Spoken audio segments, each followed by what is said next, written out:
네, 김정은이 주민들의 고해를 짜내면서까지 준비한 제7차 당대회가 보신 것처럼 하루 앞으로 다가왔습니다. 김정은 시대를 선포할 것으로 예상되고 있습니다. 당대회 관전 포인트를 짚어보겠습니다. 고려대학교 북한학과 강승규 교수, 세계북한연구센터 안찬일 소장 두 분 모셨습니다. 어서 오세요. 네, 안녕하십니까. 안녕하십니까. 네, 이 7차 당대회가 이제 내일로 다가왔는데 그 김정은의 동향부터 좀 짚어보고 싶습니다. 며칠째 공개석상에서 모습을 잘 드러내지 않고 있는 것 같은데 활동을 자제하는 어떤 특별한 이유가 있는 겁니까? 마지막으로 드러난 게 이제 지난달 28일 날 무수단 미사일 발사를 하지 않았습니까? 거기에 참관했다고 보도가 된 이후에 지금 아직까지 뭐 뚜렷하게 나온 게 없어요. 네. 근데 7차 당대회가 뭡니까? 그게 노동당으로서는 제일 중요한 행사거든요. 그리고 김정은 입장에서는 거기에서 개회사도 해야 되고 또 중앙위원회 여태까지 노동당이 한 일에 대해서 총화를 보고를 해야 되는데 네. 과거에 우리가 6차 당대회 80년도에는 김일성이 무려 5시간 동안 보고를 했습니다. 그리고 200여 차례 박수를 받았거든요. 네네. 그렇게 보면 우리 김정은 입장에서도 200여 차례 이상의 박수를 받기 위해서 준비를 많이 해야 될 것으로 보여지고요. 네. 또 총화 문제도 있고 앞으로의 또 계획, 또 비전 이런 것들을 보여줘야 되기 때문에 아마 지금 준비를 열심히 하고 있는 것으로 보여집니다. 그렇군요. 네, 그런데 여태까지 북한은 그동안 열병식이라든지 중요한 행사가 있으면 생중계를 하지 않았습니까? 이번에도 생중계를 할지 또 생중계를 한다면 어떤 의미가 있을까요? 아마 개막 행사 정도는 최소한 생중계할 가능성이 높습니다. 지금 일본이나 중국을 통해서 당대회 마케팅을 보려고 그래서 한 100여 명의 기자들이 온다는 거 아닙니까? 그러니까 기자 숫자가 늘어나는 것은 결국 과거에 이제 공산당 이런 나라들 대표들을 많이 불렀는데 그걸 못 부르다 보니까 이게 닭공 대신 닭이라고 할까요? 작은 기자들을 많이 불러서 보여준다는 건데 네. 지난해 이제 10월 당창건 70주년 때는 그 CNN을 불러가지고 열병식장에서 막 쓰러진 병사 웃고 나가고 이런 것까지 다 공개했거든요. 네. 물론 당대회라는 건 그거와는 또 다르게 좀 실내에서 아주 면밀히 훈련되고 준비된 행사니까 그런 좀 누추한 모습들은 드러나지 않겠습니다만은 이 모든 행사를 준비하고 홍보하는 것을 김정은이 여동생 김여정이가 다 지휘하고 특히 그 여자는 이제 카메라 프렌들리라는 별명이 붙을 정도로 이 언론에 노출하는 걸 상당히 즐기기 때문에 네. 이번 개막 행사를 뭔가 화려하게 준비해서 오픈할 가능성이 높습니다. 네, 이 당대회가 무려 36년 만에 열리는 건데요. 김정일 시대는 당대회가 열리지 않았었고 김정은이 지금 이 시점에 당대회를 여는 이유 어떻게 좀 봐야 되겠습니까? 지금 말씀하신 대로 김정일 시대에는 열리지 않았죠. 네. 80년도에 이제 마지막으로 당대회가 열리고 지금 이번에 36년 만에 열리는데 그동안은 김정일은 어떻게 할 여력이 없었어요. 고난의 행군이라든지 여러 가지 사정 때문에 열릴 여력이 없었고 80년도 6차 당대회에서 자신이 노동당의 정치국 상무위원으로 임명이 되면서 후계자 구도를 확정을 졌거든요. 네. 확정이 진 상태에서 새롭게 당대회를 열 필요는 없었다. 이렇게 판단이 되고요. 그런데 김정일은 다르지 않습니까? 네네. 2011년에 자기 아버지 김정일이 죽고 나서 2012년에 당 대표자 회의에서 이제 후계자로 결정이 된 거거든요. 근데 당 대표자 회의하고 당대회는 성격이 다르다. 이제 김정은 입장에서는 5년이 지난 이 마당에 뭔가 확실하게 방점을 찍고 싶다는 거죠. 그래서 네. 당대회를 통해서 당대회라는 건 당원 전원이 참석하는 대회거든요. 그래서 거기서 체제를 공고히 하고 자기가 후계자로서의 지명을 확실히 받고 싶다는 네. 걸 표현하고 싶습니다. 그 당대회를 열자는 아이디어를 누가 먼저 제의했을 가능성도 있는 겁니까? 글쎄 아마 제의했다면 그것도 네. 역시 김여정 선전선동 부부장을 맡고 있는 김여정일 가능성이 높다. 왜냐하면 그 여자가 지금 노동당의 모든 프로파간다의 지휘탑이기 때문에 네네. 그 여자가 열자고 제의했을 가능성이 있고 김정은 역시 강 교수님 말씀대로 열어야 될 절박한 상황에 놓여 있고 뭔가 새로운 출발을 하려면 당대회라는 데서 선언을 해야 되기 때문에 이것은 북한 노동당이 어떤 처한 지금 환경에서는 불가피한 선택이었다고 봐야 할 것입니다. 네. 네, 그런데 이번 36년 만에 당대회가 열리면서 이 축포의 개념으로 5차 핵실험을 감행할 것이라는 관측이 나오지 않았었습니까? 그런데 아직까지는 별다른 움직임이 없는 것 같아요. 어떻게 그러면 당대회 이후에 도발할 가능성이 있다고 보십니까? 저는 좀 제 개인적인 견해입니다만 적어도 내일 아침에 북한이 5차 핵실험을 할 가능성이 높다. 네. 왜냐하면 이 당대회를 개막하기 직전에 한 9시 반이나 10시에 핵실험을 선포하고 그걸 당대회 충성이 보고를 올리는 이런 그 어떤 이벤트를 준비할 가능성이 높다. 네. 물론 뭐 이것은 제 개인적인 견해입니다만은 왜냐하면 북한 노동당은 이번 7차 당대회를 통해서 핵보유 국가라는 걸 확실히 선언해야 합니다. 이미 헌법에는 2012년에 핵보유국을 명시했는데 노동당 규약에는 명시 안 했기 때문에 네. 또 지금 뭐 무수단 세 차례 뭐 여러 가지 SLBM 모두 다 실패하지 않았습니까? 예. 그거라도 성공했다면 그거라도 가지고 당대회 축포로 대신하겠지만 현재로서는 그게 다 실패한 상황에서 핵실험은 뭐 실패라는 게 없습니다. 지하에서 네. 터뜨리거나 소형 핵무기를 가지고 탄도로 날려보내는 거라고 할 때 실패라는 게 없기 때문에 이것은 했다 하면 성공으로 발표하면 되는 거니까 네. 김정은에게도 부담이 적고 그래서 제가 볼 때는 내일 아침 당대회 당일날 해야지 이걸 뭐 당대회 마치고 하면은 이게 무슨 행차하고 나발이라고 큰 필요가 없다는 것이죠. 네. 뭐 잘 말씀하셨는데 저는 제 생각에는 조금 좀 무리하는 거지 않는가. 네. 지금 이제 세계 각국의 기자들도 와 있고 지금 이번 당대회를 통해서 김정은이가 뭔가 하고자 하는 것들이 있을 거예요. 체제를 공고히 하고 또 자신의 체제를 만들고 뭔가를 이렇게 정비를 하는 과정에서 만약에 내일 무리하게 5차 핵실험을 하게 되면 가뜩이나 지금 국제 제재가 엄중한 이 시점에 네. 그 뭔가 좀 판로를 열 수 있는 기회가 적어진다.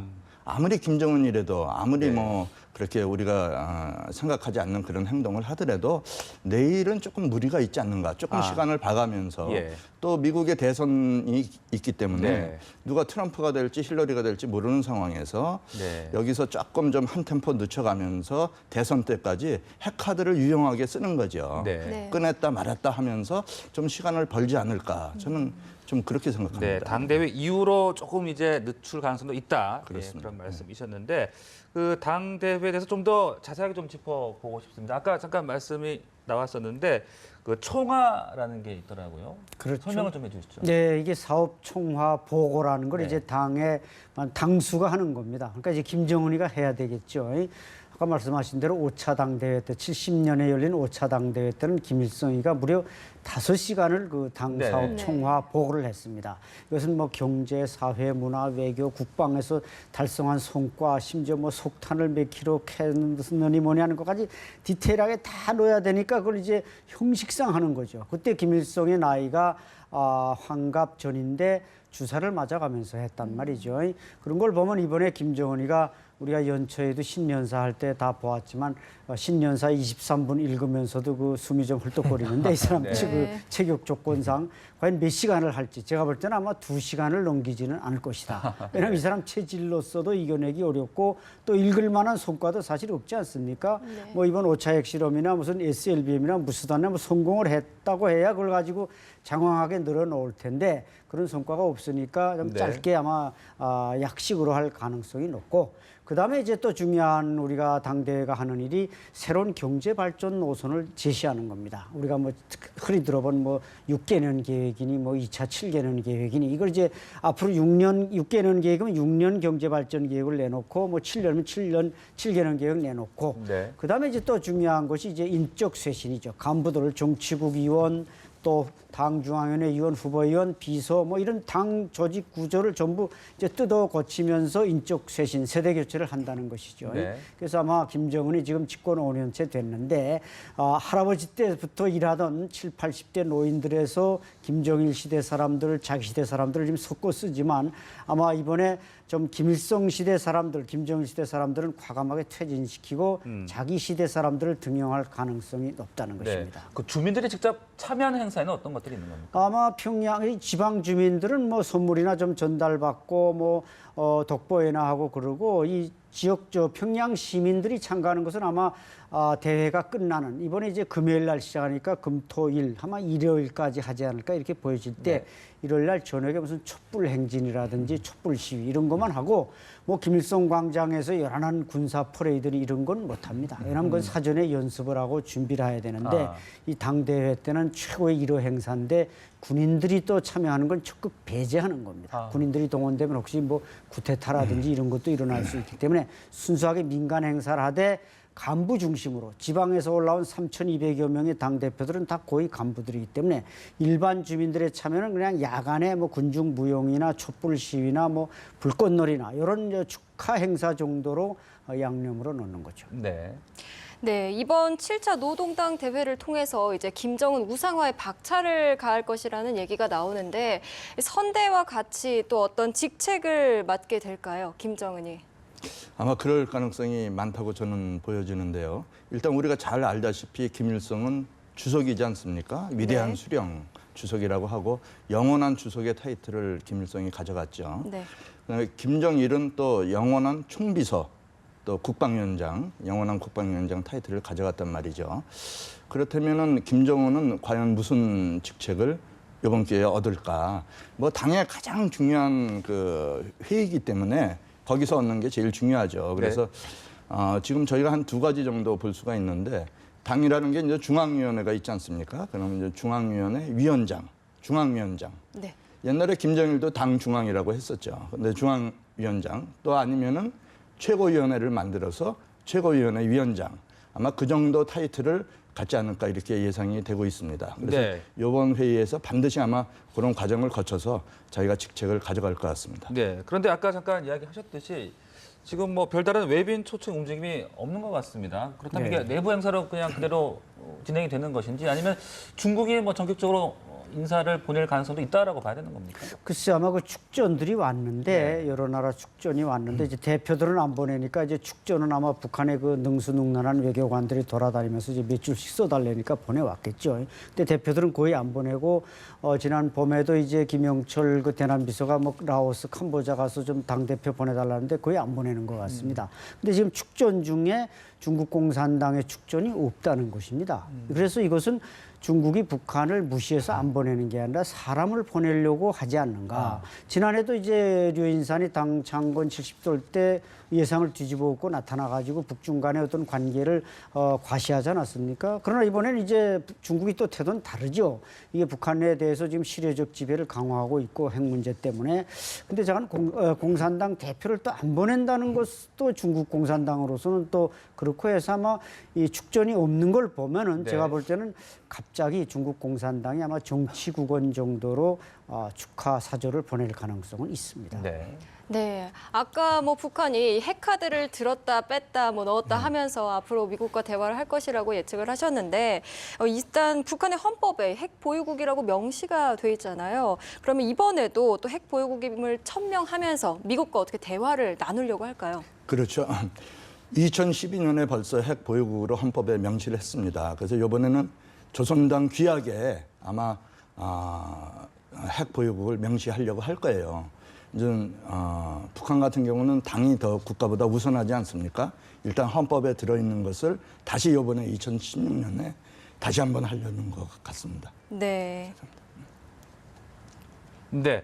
자, 그런데 김정은이 또 항상 예측 불가능한 행보를 보는 경우가 많다 보니까 뭐 새로운 통일 방안을 제시하지 않을까 이런 분석도 있더라고요. 맞습니다. 지금 통일 방안은 저희 통일 방안하고 북한 통일 방안하고는 완전히 다르죠. 네. 저희는 연합제고 북한은 연방제를 쓰는데 북한은 1960년도부터 남북 연방제를 시작으로 계속 10년마다 주기마다 연방제를 제한을 했어요. 남북 연방제, 70년에는 고려 연방제, 또 80년에는 지금 우리가 얘기한 것처럼 6차 당 대회에서 고려 민주 연방공화국 창립 방안을 제시했거든요. 그게 이제 연방제의 최고의 완성품이라고 우리가 보통 얘기를 하는데 네. 그 이후에는 뚜렷이 나온 그런 통일 제도가 없습니다. 다만 이제 90년도에 동구권이 망하니까 거기에 지네들이 수세적인 입장에서 좀 느슨한 연방제를 제시했고요. 네. 또 2000년도에는 정상회담 때 낮은 단계의 연방제를 제안을 했는데 실제적으로 2000년 이후에 2016년까지는 지금 전혀 통일 방안을 제시를 하지는 못했거든요. 그래서 그러한 부분에서 아마 이번에 어떤 새로운 통일 방안을 제시할 수도 있는데 네. 그렇다면 우리가 예상할 수 있는 게 우리의 연합을 앞에 붙여서 연합 연방제를 제시할 수 있는 가능성이 있다. 이렇게 볼 수가 있죠. 네. 저희는 연합제를 주장하지만은 연합 연방제를 주장하고 나중에 최종적으로 연방제 통일 방안을 주장하는 북한의 새로운 통일 방안이 나올 가능성이 있다고 봅니다. 네. 네. 그렇다면 당대회 이후에 북한이 어떻게 좀 나올지도 관심이 모아집니다. 좀 대치 국면을 계속해서 이렇게 끌고 가는 것인지 아니면 대화 국면을 좀 보일 수도 있을지 어떻게 전망을 하십니까? 그것은 북한이 이제 5차 핵실험을 말하는 당대회 전후로 해서 또 네. 당대회 당일날 해서 핵보유국을 선언한다. 노동당이 목소리로 핵보유국을 선언하면은 그때는 이제 대남 정책이나 외교에서 적극적으로 나올 가능성이 높습니다.